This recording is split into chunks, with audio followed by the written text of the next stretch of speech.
കാര്യങ്ങളാണ്. കഴിഞ്ഞ ദിവസം ഉപ്പയും ഉമ്മയും ഒരു പ്രസ് മീറ്റിങ്ങും കാര്യങ്ങളൊക്കെ നടത്തിയിരുന്നു. അതിൽ കുറച്ച് കാര്യങ്ങളൊക്കെ പറഞ്ഞു, ഉണ്ടായ സംഭവങ്ങൾ എന്താണ് അതൊക്കെ പറഞ്ഞു. അപ്പൊ അതിൽ കുറെ ആൾക്കാർ പറയുന്നുണ്ട്, അല്ലെങ്കിൽ റിയാക്ട് ചെയ്യുന്നുണ്ട്, അവൻ നല്ല കാര്യം പുണ്യപ്രവൃത്തി ചെയ്തിട്ടല്ല അകത്ത് പോയിട്ടുള്ളത്, അല്ലെങ്കിൽ നല്ലൊരു കാര്യത്തിനല്ല അകത്ത് പോയിട്ടുള്ളത് എന്നുള്ളത്. അപ്പൊ അതിനെക്കുറിച്ച് ഒരു ചെറിയ സംഭവം. സുഹൃത്തുക്കളെ, ഇപ്പൊ പറയാൻ പോകുന്നത് നിങ്ങൾക്ക് എല്ലാവർക്കും മനസ്സിലായി, ഇത് മണവാളുടെ പെങ്ങളാണ്. ആ പെങ്ങളൂട്ടി വന്നിട്ട് കുറച്ച് കാര്യം പറയുന്നത് സ്വാഭാവികമായിട്ടും ഏട്ടനെ ന്യായീകരിക്കുക എന്നുള്ളത് തന്നെയാണ് അവിടെ നടക്കുന്നത്. കഴിഞ്ഞ ദിവസം ഒരു പത്രസമ്മേളനം വിളിച്ചിട്ട് അച്ഛനും അമ്മയും ഉമ്മയും ഉപ്പയും കൂടിയിട്ട് ഒരു ന്യായീകരണ സംഭവമൊക്കെ നടത്തിയിരുന്നു. അത് ന്യായീകരണമാണെന്ന് നമുക്ക് തോന്നിപ്പോവും. കാരണം ഉപ്പ പറയുന്ന ഒരു കാര്യം എന്ന് വെച്ച് കഴിഞ്ഞാൽ, ജയിലിലേക്ക് പോകുന്നതിന് തൊട്ട് മുമ്പായിട്ട് ഇവരൊരു ഫാമിലി ഗ്രൂപ്പ് ഉണ്ട്. ആ ഫാമിലി ഗ്രൂപ്പിലേക്ക് ഇട്ട് കൊടുക്കാൻ വേണ്ടിയിട്ട് ജയിലിന്റെ തൊട്ട് മുമ്പായിട്ട് ആ ഒരു ജയിലിന്റെ തൊട്ട് മുമ്പിൽ വെച്ചിട്ട് ഒരു നല്ല ഹാപ്പി വീഡിയോ എടുക്കണം എന്ന് പറഞ്ഞിട്ട് ഉപ്പ ഫോൺ പിടിച്ചു എന്നുള്ളതാണ്. എന്തായാലും ആ ഒരു വീഡിയോ കണ്ട ഒട്ടുമിക്ക ആൾക്കാരും പറഞ്ഞിട്ടുള്ള ഒന്നാമത്തെ കാര്യം എന്ന് വെച്ച് കഴിഞ്ഞാൽ, ഇവൻ നിയമത്തെ വെല്ലുവിളിക്കുകയാണ്, ഇവർ പോലീസുകാരെ വെല്ലുവിളിക്കുകയാണ്. ഈ നിയമവ്യവസ്ഥയെ വെല്ലുവിളിച്ചുകൊണ്ട് നിയമവ്യവസ്ഥയെ കളിപ്പിച്ചുകൊണ്ടാണ് ഇവൻ ആ ജയിലിലേക്ക് പോകാൻ പോകുന്നത്. എന്തായാലും അതിന്റെ പണി അവന് കൊടുക്കണം എന്ന രീതിയിലൊക്കെ കമന്റുകളൊക്കെ കണ്ടിരുന്നു. എന്തായാലും കാര്യങ്ങൾ ചെറുതായിട്ട് അങ്ങോട്ടും ഇങ്ങോട്ടാണെന്ന് അറിയാത്ത രീതിയിൽ ചില കാര്യങ്ങൾ നടക്കുന്നുണ്ട്. എന്തായാലും പെങ്ങൾ പറയുന്ന കാര്യങ്ങളിലേക്ക് തീർച്ചയായിട്ടും നമ്മൾ ശ്രദ്ധിച്ചു നോക്കൂ. അവള് വ്യക്തമായിട്ട് ചില ഉദാഹരണങ്ങളൊക്കെ എടുത്തിട്ട് കാര്യങ്ങൾ പറയുന്നുണ്ട്. എന്തായാലും കേട്ടോക്കാം. പ്രായപൂർത്തിയാവാത്ത പെൺകുട്ടി പീഡനത്തിനിരയായി ഗർഭിണിയായ കേസിൽ DNA പരിശോധനാ ഫലം നെഗറ്റീവ് ആയതോടെ കഴിഞ്ഞ 35 ദിവസമായി ജയിലിൽ കഴിഞ്ഞ 18-കാരന് കോടതി ജാമ്യം അനുവദിച്ചു. നമുക്ക് ചെയ്ത കുറ്റത്തിനാണ് പേടിക്കേണ്ട ആവശ്യമുള്ളൂ, അല്ല ചെയ്യാത്ത കുറ്റത്തിന് ഒരിക്കലും ഒരു പേടിയും പേടിക്കേണ്ട. ഈ ചെക്കനെ ശ്രീനാഥ് എന്ന് പറഞ്ഞിട്ടുള്ള പയ്യനാണ്, തിരുവരങ്ങാടി, മലപ്പുറം. ഈ സംഭവത്തിൽ 35 ദിവസം ആ ചെക്കനകത്ത് കിടന്നു ചെയ്യാത്ത കുറ്റത്തിന്റെ പേരിൽ. 35 ദിവസം കഴിഞ്ഞപ്പോ DNA ടെസ്റ്റിലാണ് അറിയണത് ഓൻ തെറ്റ് ചെയ്തിട്ടില്ലാന്ന്. ഓനും തെറ്റ് ചെയ്യാതെയാണ് അകത്ത് പോയത്. അതുപോലെ മണവാളം തെറ്റ് ചെയ്തോ ഇല്ലേ എന്നുള്ളത് നമുക്കറിയില്ല. അത് തെളിയട്ടെ ആദ്യം. ശരിയാണ്, അത് തെളി തന്നെ വേണം. എന്തായാലും മണവനെതിരെ കേസ് എന്താ വെച്ച് കഴിഞ്ഞാൽ, കോളേജിൽ പഠിക്കുന്ന 2 പിള്ളേരെ ഇടിച്ചിടാൻ നോക്കി, ഏതൊരു രാത്രി മദ്യപിച്ചിട്ട് എന്നാണ് കാറുമായിട്ട് പോയിട്ട് ഇടിച്ചിടാൻ നോക്കി കൊല്ലാൻ ശ്രമിച്ചു. എന്തായാലും കൊല്ലാൻ ശ്രമിച്ചതിന്റെ ഭാഗമായിട്ട് കേസ് വരുന്നു. ആ മണവാളനും കണ്ടാൽ അറിയാവുന്ന 9 മണവാളുടെ പേരെന്തായാലും FIR-ലൊന്നുമില്ല, പക്ഷേ ഒരാളെ പേരിന് ബാക്കി കണ്ടാൽ അറിയുന്ന ആൾക്കാരുടെ പേര് എന്നാണ് പറഞ്ഞിരിക്കുന്നത്, ആളുകൾ എന്നാണ് പറഞ്ഞിരിക്കുന്നത്. രണ്ടായാലും കണക്ക് തന്നെ, കണ്ടാൽ അറിയുന്ന ആൾക്കാരും പേരുണ്ടെങ്കിലും പേരില്ലെങ്കിലും പോലീസ് സ്റ്റേഷനിൽ കണക്ക് തന്നെയാണ്. എന്തായാലും മണവാള ഇത് കഴിഞ്ഞിട്ട് എന്തിനാണ് ഒളിയിൽ പോയതെന്ന് മാത്രം മനസ്സിലാവുന്നില്ല. 10 മാസമാണ് ഒളിയിൽ പോയിരുന്നത്.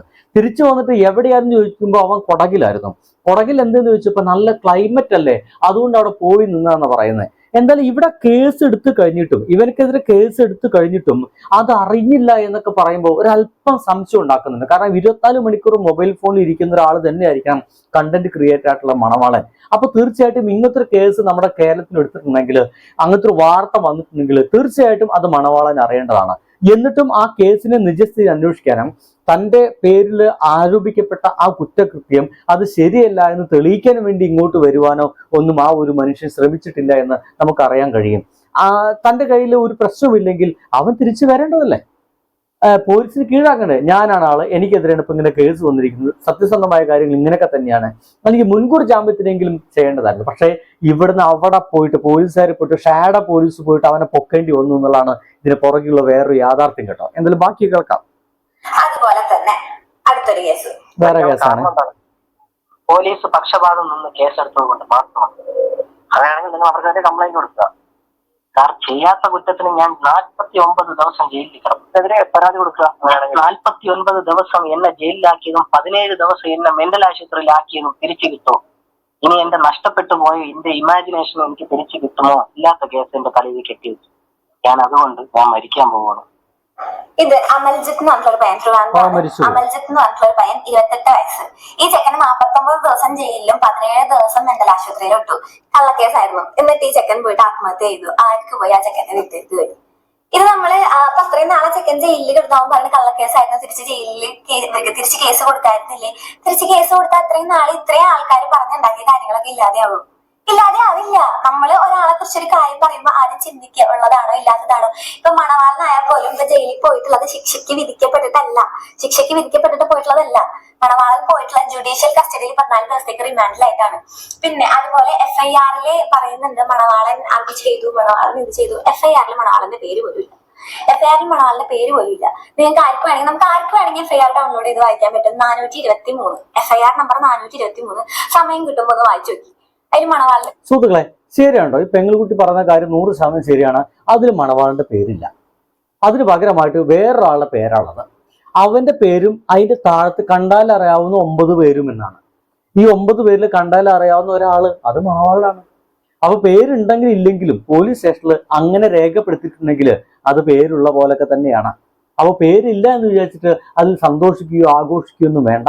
പേര് വന്നിട്ടില്ലെങ്കിലും കണ്ടാൽ അറിയാവുന്നവർ എന്നുണ്ടെങ്കിൽ അത് അവർക്ക് കണ്ടാൽ അറിയുന്ന വ്യക്തികളാണെങ്കിൽ, പരാതി കൊടുത്തവർക്ക് കണ്ടാൽ അറിയുന്ന വ്യക്തികളിൽ ഈ ഒരു ചെക്ക ഉണ്ടെങ്കിൽ അത് കേസ് തന്നെയാണ്. പേര് പറയുന്നില്ല, ഒന്നാം പ്രതിയുടെ പേര് പറയുന്നില്ല. പിന്നെ ഈ പറയപ്പെടുന്ന പിള്ളേര് വിദ്യാർത്ഥികൾ എന്നാണ് പറയുന്നത്. FIR-ലായാലും വിദ്യാർത്ഥികൾ എന്നല്ല പറയുന്നത്. FIR-ൽ വിദ്യാർത്ഥികൾ എന്നല്ല ഉള്ളത്. നമ്മൾ ഈ 10-26 വയസ്സ് വരെ സപ്ലൈ ചെയ്തിരുന്നാലോ കോളേജിന്റെ ചുറ്റും തെണ്ടിത്തിരിഞ്ഞ് നടന്നാലോ നമ്മൾ വിദ്യാർത്ഥികളാവില്ല. അതൊരു കേസ്. പിന്നെ ഈ പിള്ളേരെ വേറൊരുത്തന്റെ തലയ്ക്ക് മദ്യക്കുപ്പി കൊണ്ട് തലയ്ക്കടിച്ച് 8-9 സ്റ്റിച്ച് ഉണ്ട്. 8-9 സ്റ്റിച്ച് ഉണ്ട്. കള്ള് കുടിച്ച് വേറൊരു പയ്യന്റെ തലയ്ക്കടിച്ച് ഇവിടെ അടിച്ച് 8-9 സ്റ്റിച്ച് ഉണ്ട്. ആ പോക്ക് ഒരു വേറൊരുത്തനെ തലയ്ക്കടിച്ച് കൊല്ലാൻ ശ്രമിച്ച് കള്ളും കുടിച്ച് വണ്ടി ഓടിച്ച് പോണാണ്. ആ പോക്കിലാണ് ഇവര് ഈ വീണിട്ടുള്ളത്. കാനയിലേക്ക് വീണു. അവിടെ സംഭവിക്കുന്ന കാര്യം എന്ന് വെച്ചാൽ മണവാളം കൂട്ടുകാരെ എല്ലാ വണ്ടിമേലൊക്കെ എടുത്ത് തലവിക്കുന്ന ഒരു വ്യക്തിയാണ് അപ്പം മനസ്സിലാവുന്നത്.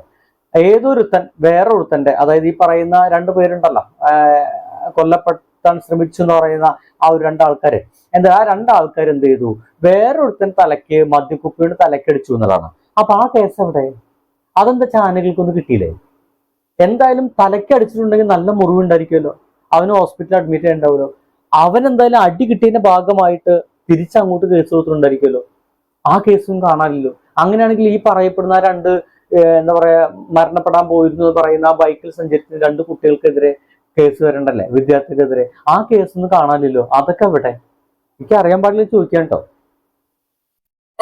ഈ പരിക്ക് പറ്റിയിട്ടുള്ളത് ഈ കള്ളു കുടിച്ച് വണ്ടി ഓടിച്ചു കഴിഞ്ഞാൽ ആരായാലും കാനയിലായാലും കൊക്കയിലൊക്കെ വീഴും ഗൈസ്. കള്ളു പിടിച്ച് വണ്ടി ഓടിച്ചു കഴിഞ്ഞാൽ അങ്ങനെയാണ്.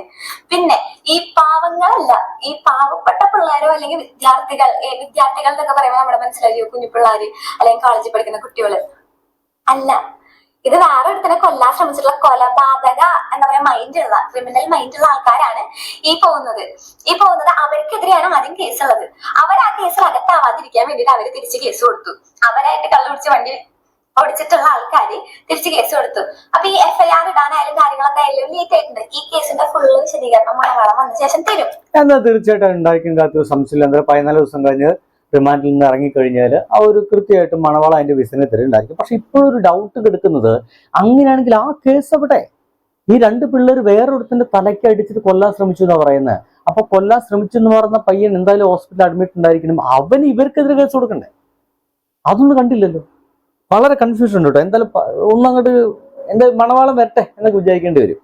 അതെന്തായാലും ഉറപ്പായിട്ടുള്ള കാര്യമാണ്. മുടി വെട്ടിയ സമയത്തിലെ ചൂപ്രണ്ട് നമ്മളോട് ഫാദർ ആദ്യത്തെ ഈ ഇൻസിഡന്റ് നടക്കണമെന്ന് ഫാദർ വിളിച്ചു നോക്കുമ്പോൾ ചൂപ്രണ്ട് പറഞ്ഞിട്ടുള്ളത് ഇവന്റെ ആരോഗ്യത്തിന് വേണ്ടി മുടി വെട്ടിയെന്നാണ്. എന്തേ ബോബി ചെമ്മണ്ണൂരിന്റെ വെട്ടിയില്ല നമ്മുടെ വെട്ടി എന്ന് ചോദിച്ചു നോക്കുമ്പോ പറഞ്ഞത് ബോബി ചെമ്മണ്ണൂർ 4 ദിവസം കയറുന്നത് മൂപ്പരല്ലാണ്ടാണോ വെട്ടാഞ്ഞത്? അതെ, ഞാൻ പറഞ്ഞത് അങ്ങനെയല്ല. ഈ പയ്യന്റെ ആരോഗ്യസ്ഥിതിയാണ് നമുക്ക് പ്രധാനം. നിങ്ങളുടെ മകന്റെ ആരോഗ്യസ്ഥിതിയാണ് നമുക്ക് പ്രധാനം. ആരോഗ്യത്തിന് വേണ്ടിയിട്ടാണ് മുടി വെട്ടിയിട്ടുള്ളത്. 26 എന്തായാലും അതെനിക്ക് വളരെ വ്യക്തമായിട്ടുള്ള ഒരു മറുപടി ആയിട്ടും തോന്നില്ല. ആരോഗ്യത്തിന് വേണ്ടി മുടി വെട്ടുക എന്നതിനേക്കാൾ കൂടുതലായിട്ട് വേറെ ആരോപണം കേൾക്കുന്നത് ഇവന്റെ കളറടിച്ച മുടികളെല്ലാം തൊട്ടടുത്ത് ഒരേ സെല്ലൊരു 4-5-6 പേരുണ്ടത്രേ. അപ്പൊ ഭക്ഷണം കഴിക്കുന്ന സമയത്ത് ഈ ഭക്ഷണത്തിലേക്കെല്ലാം ഇവന്റെ മുടി പാറിപ്പോകുന്നു, അതിൽ നിന്ന് കൊഴിഞ്ഞു വീഴുന്നു. അതിന്റെ ഭാഗമായിട്ട് ഒപ്പമുള്ള സഹതടവുകാർ കേസ് കൊടുത്തതിന്റെ ഭാഗമായിട്ടാണ്, അല്ലെങ്കിൽ പരാതി കൊടുത്തതിന്റെ ഭാഗമായിട്ടാണ് ഇവന്റെ മുടി മുറിച്ചതെന്നാണ് കേൾക്കുന്നത്. 27 വയസ്സായിട്ട് അവനില്ലാത്തൊരു ആരോഗ്യം അവർ മുടി വെട്ടിക്കൊണ്ട് ഉണ്ടാക്കി കൊടുക്കാൻ നോക്കുന്നു. എന്നിട്ട് ഇപ്പൊ പറയുന്നത് മറ്റുള്ള ജയിലിലുള്ള ആൾക്കാർക്ക് ബുദ്ധിമുട്ടായതുകൊണ്ടാണ് വെട്ടിയെന്നാണ്. എന്തോ ഒരു ഭാഗ്യത്തിന് മറ്റ് ജയിലിലുള്ള ആൾക്കാർ ഇവന്റെ തലയോ കയ്യോ കാലോ ഒന്നും ബുദ്ധിമുട്ടാണെന്ന് പറഞ്ഞില്ല. അതിന് ഞങ്ങൾക്ക് നന്ദിയുണ്ട് എന്തായാലും. പിന്നെ ജയിലിന്റെ മുന്നിൽ വെച്ച് വീഡിയോ എടുത്തു എന്നുള്ള സംഭവം അതിന്റെ ഭയങ്കര എന്താ പറയാ ഇതായിട്ടുണ്ടായിരുന്നു, വിവാദമായിട്ടുണ്ടായിരുന്നു. ജയിലിന്റെ മുന്നിൽ വെച്ച് മണവാളം വീഡിയോ എടുക്കുന്നു, ജയിലിന്റെ മുന്നിൽ വെച്ച് റീൽസ് എടുക്കുന്നു, ഒരു കുഞ്ഞു സംഭവം. എല്ലാ വാർത്താ ചാനലുകളിലും ഇട്ടൊരു സംഭവമാണ് കേട്ടോ ഈ ജയിലിന്റെ മുന്നിൽ വെച്ച് വീഡിയോ എടുത്തുള്ള ഒരു കുഞ്ഞൊരു സംഭവം കാണിച്ചതാ. എല്ലാം കൂടെ ഇപ്പൊ ജയിൽ സെയിം സ്ഥലാട്ടോ, ജയിൽ കവാടാണ്, പ്രശ്നമല്ല. അത് ജയിൽ കവാടല്ല, അത് അവരുടെ മാമന്റെ വീടാ. എല്ലാം കൂടെ ഇപ്പൊ ആ കമ്പം കൊണ്ട് ജയിലിന്റെ ഉള്ളിൽ കയറിപ്പോവും. ഇത് നമ്മളും ഇത് തന്നെയാണ് ചെയ്തത്. പക്ഷെ ഇത്രയ്ക്ക് അല്ല, ഇത് തന്നെയല്ല ചെയ്തത്. അവിടെ 2 കാര്യങ്ങളാണ്.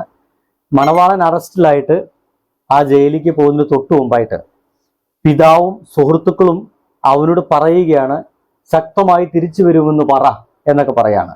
ബോബി ചെമ്മണ്ണൂർ സംഭവിച്ചത് ജയിലിലേക്ക് തൊട്ടു പോകുന്ന മുമ്പ് പ്രമാദമായ കേസമായിരുന്നു. പ്രമാദമായ കേസാണ്. എല്ലാ ചാനൽ പ്രവർത്തകരും കൃത്യമായി ശ്രദ്ധിക്കണേ കുട്ടി, എല്ലാ ചാനൽ പ്രവർത്തകരും വന്നിരുന്ന് ചോദിക്കുകയാണ് എന്താണ് വിഷയം എന്നാണ് ചോദിക്കുന്നത്. നിങ്ങളെ അഭിപ്രായങ്ങൾ, നിങ്ങളെ ബൈറ്റ് ഒന്ന് തരാവോ എന്ന് ചോദിക്കുന്നത്. അതിന്റെ ഉത്തരമാണ് കൊടുത്തുകൊണ്ടിരിക്കുന്നത്. രണ്ടും രണ്ടാണെന്നേ. ചിരിച്ചുകൊണ്ട് ഞാൻ ശക്തമായി തിരിച്ചു വരുമെന്ന് പറഞ്ഞിട്ട് കയറിപ്പോകുന്നതും, ചാനൽ പ്രവർത്തകർ വന്നിട്ട് ഇപ്പോഴെന്ത് തോന്നുന്നു എന്ന് ചോദിക്കുമ്പോൾ അതിന്റെ മറുപടി പറയുന്നതും, അത് രണ്ടും രണ്ടാണ്. അങ്ങനെ ചെയ്തിട്ടില്ല. നമ്മള് മാന്യായിട്ട് അകലേക്ക് മാറി നിന്നിട്ടാണ് വീഡിയോ എടുത്തിട്ടുള്ളത്. സംഭവം അവൻ അവിടെ ചിരിച്ചും കളിച്ചാണ് നിന്നിട്ടുള്ളത്. നമ്മൾ തെറ്റ് ചെയ്തിട്ടില്ലെങ്കിൽ ഒരുത്തരം പേടിക്കേണ്ട അല്ലെങ്കിൽ ആരുടെയും മുന്നിൽ തല കുനിച്ച് നിൽക്കേണ്ട ആവശ്യമില്ല. നമ്മൾ തെറ്റ് ചെയ്തിട്ടില്ല എന്നുള്ള വിശ്വാസം ഉണ്ടെങ്കിൽ ഒരാളുടെ മുന്നിലും എന്തിനാണ് ഇപ്പൊ അവൻ എങ്ങനെയാണ് പിന്നെ നിൽക്കേണ്ടത്? വിഷമിച്ച് നിൽക്കണോ അല്ലെങ്കിൽ കരഞ്ഞുകൊണ്ട് ജയിലിനകത്തേക്ക് കയറി പോകണമായിരുന്നോ? അതാണ് നിങ്ങൾ പ്രതീക്ഷിക്കുന്നത്. നമ്മൾ ചെയ്യാത്തെടുത്തിരുന്നത് നിങ്ങൾക്കെതിരെ നാളെ ഒരു പീഡന കേസ് വരികയാണ്. നിങ്ങൾ ചെയ്തിട്ടില്ല എന്ന് നിങ്ങൾക്ക് അറിയാം. അപ്പൊ പിന്നെ നിങ്ങൾ അത് ആലോചിച്ച് വിഷമിക്കേണ്ട കാര്യം എന്താണെന്ന് നിങ്ങൾക്ക് അറിയാം. നിങ്ങൾ അങ്ങനെ ചെയ്തിട്ടില്ല എന്നുള്ളത്. നമ്മൾ ചെയ്യാത്ത കുറ്റത്തിന്റെ പേരിൽ വിഷമിക്കേണ്ട കാര്യമില്ല. എന്താണ് ചങ്ങായിമാരെ, മനസ്സിലാക്കി നീതി കിട്ടോ ഇല്ലേ എന്നറിയാം. എന്തായാലും ഇതാണ് ആ ഒരു പാവം പെങ്ങളുകുട്ടിക്ക് പറയാനുള്ളത്. വിഷമിക്കേണ്ട കാര്യമില്ല. അതുകൊണ്ട് അവൻ പാട്ടും പാടിയിട്ട് അതിൻ്റെ ഉള്ളിലേക്ക് പോയതാണ്. ആ പാട്ടും പാടിപ്പോയത് എന്തായാലും പോലീസുകാർക്ക് ഇഷ്ടമായോ, ജനങ്ങൾക്ക് ഇഷ്ടമായോ എന്നുള്ള കാര്യങ്ങളൊക്കെ തീരുമാനിക്കപ്പെടേണ്ടതാണ്. കേസ് നമ്മളൊന്നും വിധി പറയാൻ ആരുമില്ല. എന്തായാലും ഈ പെങ്ങളുകുട്ടി പറയുന്ന പോലെയൊക്കെ തന്നെ കാര്യങ്ങൾ പോകുന്നെങ്കിൽ തീർച്ചയായിട്ടും ഇറങ്ങി വരേണ്ടത്. എങ്കിലും എവിടേക്കോ സിങ്കാവാത്ത കുറെ കാര്യങ്ങളുണ്ട്. അപ്പൊ അടി കിട്ടിയിട്ട് പോയ ചെറുപ്പക്കാരൻ എവിടെ? തലയ്ക്ക് അടി കിട്ടിയിട്ട് പോയി എന്ന് പറയുമ്പോൾ ആ ചെറുപ്പക്കാരനെ പുറത്തു വരേണ്ടതല്ലേ? അവന്റെ കേസൊന്നും കാണാനില്ല. അങ്ങനെയാണെങ്കിൽ ആ ചെറുപ്പക്കാരന് അടി കൊടുത്ത രണ്ടുപേർക്കെതിരെ കേസ് കൊടുത്തിട്ടുണ്ടായിരിക്കുമല്ലോ. അതൊന്നും കേൾക്കുന്നില്ല പത്രങ്ങളിലൊന്നും. എന്തായാലും അതുകൂടി അറിഞ്ഞാൽ ആ ഒരു ലിങ്ക് കൂടി ഒന്ന് സിങ്കായാൽ മാത്രമാണ് കാര്യങ്ങളൊക്കെ ഒന്നും വ്യക്തമാവുള്ളൂ തോന്നിപ്പോകും. എന്തായാലും നിങ്ങളുടെ അഭിപ്രായം എന്തെങ്കിലും ഒന്ന് എഴുതിയേക്കാൻ ശ്രമിക്കുക. ബൈ.